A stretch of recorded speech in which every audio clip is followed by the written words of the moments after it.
So I've been hearing a lot in the spiritual community this idea of people playing the victim, or it's usually brought up in this way like, don't be the victim. Are you being the victim? And it's sort of this contrast between taking that creator seat versus becoming a victim to your circumstances. So I got curious about this idea of a victim mindset and where this comes from, because a lot of times when I explore these ideas, it turns out that, well, it doesn't come from such a bad place as far as the person who is showing these attributes. They just kind of applied it to their life as a coping mechanism. So I found this article on someone's blog, and it just kind of gave a list of things that it talked about the victim mentality. So this person writes, it can be easier to coast through life when you don't take responsibility for anything. You get a lot of attention. Other people feel sorry for you. Others are less likely to criticize you. That one I thought was really interesting. You get what you want, and sometimes what we want isn't what we need. People listen to your stories. There's always something interesting, i.e. some kind of drama, going on in your life. You feel you have a right to complain. So when I read this list, it's really easy for me to think of people in my life or people who I've met along the way who do these kinds of things, and people around them don't really understand. Why are they so negative? Why are they always coming up with some drama? Why do they overshare? It's like TMI. I don't want to hear their whole life story. Why are they telling me?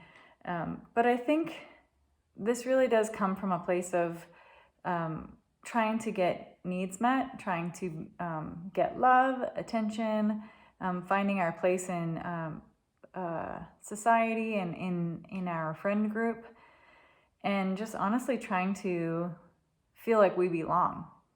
So another thought that I came across was, well, if you're a victim, then you never have to step into your power. And people say that a lot about women, that women are afraid of their own power.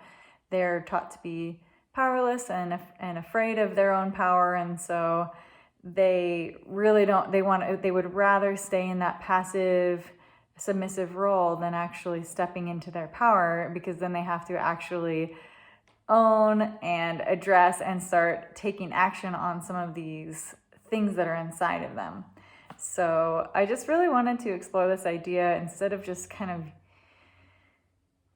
I think, name calling and judgment is typically what comes up when we first land on these concepts, and we kind of use it as like maybe an armor to go, that person's just a victim, leave me alone.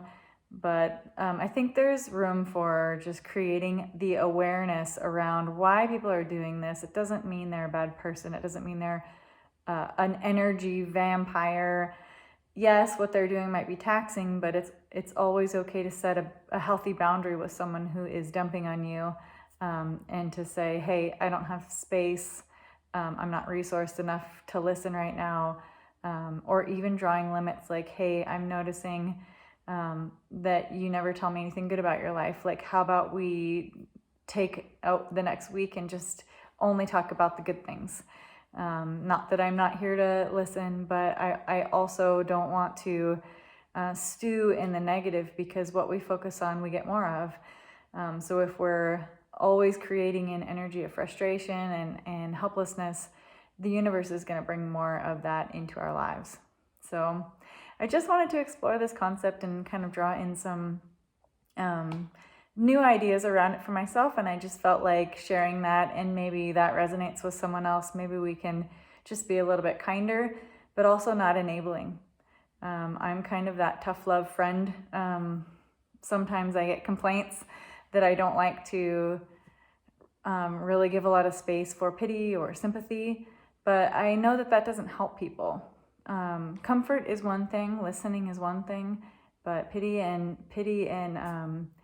really feeling sorry for someone or buying into their story that they're powerless or helpless, or, oh, you're right, bad things do always just happen to you. I don't know. That's, I also don't want to play along with the story because it's not authentic to me. So I try to express that to people too, is like, hey, I get it, but there has to be room for me and how I respond in this friendship. I'm sure you have 100 other people that you can tell that same story to, but I'm going to be the one person that's going to probably say something a little different and not what you are expecting. So let me know if you guys think this was helpful, if you have any other thoughts around what it means to be a victim. I know trauma plays into this idea, so just exploring here and sharing. Have a wonderful day, everyone.